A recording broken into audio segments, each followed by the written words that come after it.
ये एग्जाम्पल करते हैं। तो उसी टाइप का सिमिलर एक लूप है जैसा पिछले एग्जाम्पल में था, है ना। ये लूप है, उसका रेजिस्टेंस जो है वो R है और एक कंडक्टिंग रॉड है जो कि मूवेबल है, ठीक है। कंडक्टिंग रॉड पे जो है वो इस तरफ हमने फोर्स लगाया, F फोर्स लगाया, और कंडक्टिंग रॉड का मास जो है वो M दे रखा है, ठीक है। मतलब इसमें हालांकि लिखा हुआ नहीं है, बट ये सारे सरफेसेस जो है फ्रिक्शनलेस हैं, ठीक है। तो पूछा है कि find the velocity of rod as a function of time. तो इसमें बेसिकली कंसेप्चुअली क्या है कि भाई जैसे इस पे फोर्स लगेगा तो ये रॉड एक्सेलरेट करेगी, ठीक है, और किसी भी एक पर्टिकुलर वेलोसिटी में इसमें ईएमएफ इंड्यूस होगा, और ईएमएफ के कारण इसमें करंट पास करेगा, और करंट पास करने के कारण इस रॉड पे एक फोर्स लगेगा, जो मैग्नेटिक फोर्स जो लगता है करंट पास करने के कारण, वो इस डायरेक्शन में लगेगा। तो रॉड का जो नेट एक्सेलरेशन इस तरफ होगा वो F माइनस एफ बी के बराबर हो जाएगा। तो वो निकाल करके और फिर हम वेलोसिटी निकालेंगे, ठीक है। तो यही अप्रोच रहेगी अपनी। अच्छा, तो ईएमएफ जो है वो कितना रॉड में डेवलप होगा, बी एल वी। ये तो दोबारा करने की जरूरत नहीं है ना, तो कई बार कर चुके हैं अपन। अच्छा, इस ईएमएफ का डायरेक्शन क्या होगा, फैराडे लॉ लगाते हैं, है ना, वो ज्यादा सिंपल है। तो इसमें क्या है, क्योंकि रॉड राइट हैंड साइड में जा रही है तो उससे लूप का एरिया बढ़ रहा है, और लूप का एरिया बढ़ रहा है तो लूप के थ्रू जो फ्लक्स पास हो रहा है वो इंक्रीज कर रहा है। अच्छा, मैग्नेटिक फील्ड का डायरेक्शन ये है, जिसको इंड्यूस्ड करंट जो है वो अपोज करेगा, ठीक है। तो करंट का डायरेक्शन क्या होगा, इस बढ़ती हुई मैग्नेटिक फील्ड को अपोज करेगा, ठीक है। तो करंट का डायरेक्शन जो है वो ये हो जाएगा, ठीक है, ये करंट का डायरेक्शन। तो इस रॉड में जो है वो करंट का डायरेक्शन ये हो जाएगा, ठीक। तो दिख रहा है इस रॉड पे जो फोर्स लगेगा वो आई भी इस डायरेक्शन में लगेगा, ठीक है। तो ये ईएमएफ है, तो करंट कितना हो गया रॉड में, B L B by R, ठीक। अच्छा, force due to magnetic field on the rod, I L cross B, ठीक है।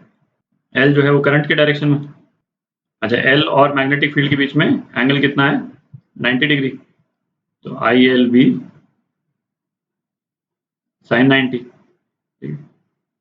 आई की वैल्यू डाल देते हैं इस पर, तो कितना हो गया, B square L square V by R. कितना फोर्स लग रहा है, ठीक। तो नेट फोर्स राइट डायरेक्शन में कितना हो गया, एफ नेट हो गया, ये तो external force F minus F B, तो ये हो गया आपका एफ माइनस।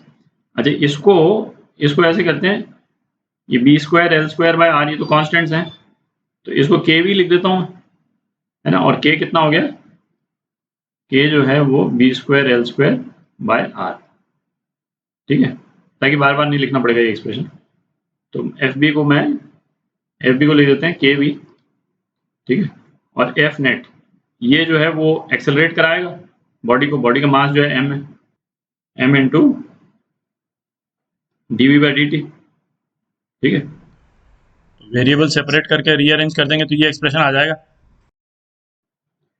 तो इसको इंटीग्रेट कर देते हैं 0 से v, और इसको इंटीग्रेट कर देते हैं 0 से t, ठीक है। तो ये कितना हो गया, minus 1 by K L N F minus K V 0 to v is equal to t by M 0 to t, ठीक है। तो ये कितना हुआ, L N F minus K V upon F is equal to minus K T by M, ठीक। ये expression हो गया आपका F minus K V upon F is equal to E to the power minus K T by M, ठीक है। तो velocity कितनी आ गई, F upon K 1 minus E to the power minus K T by M, ठीक है। तो ये velocity का एक्सप्रेशन आ गया, और के जो कांस्टेंट था वो तो अपन ने डिसाइड कर ही लिया था। ठीक, तो एक्सपोनेंशियल कर्व है, मतलब जो ग्रेजुअली रिड्यूस हो रहा है। ठीक है, इसको यदि हम ड्रॉ करेंगे, ड्रॉ कर लेते हैं एक बार थोड़ी जगह बना के। तो वेलोसिटी और टाइम का यदि हम ग्राफ बनाएंगे, ठीक है, तो कुछ इस टाइप का बन जाएगा, और इसकी फाइनल लिमिटिंग वैल्यू क्या होगी, मतलब जहां पे टेंड कर रहा है, एफ अपॉन के। टाइम इन्फिनिटी को एक्सटेंड करेगा तो ये वाला टर्म जो है वो जीरो हो जाएगा, केवल एफ बाई के, है ना। तो इसकी मैक्सिमम वैल्यू जो है ये एफ बाई के को टेंड कर रहा है। ठीक है।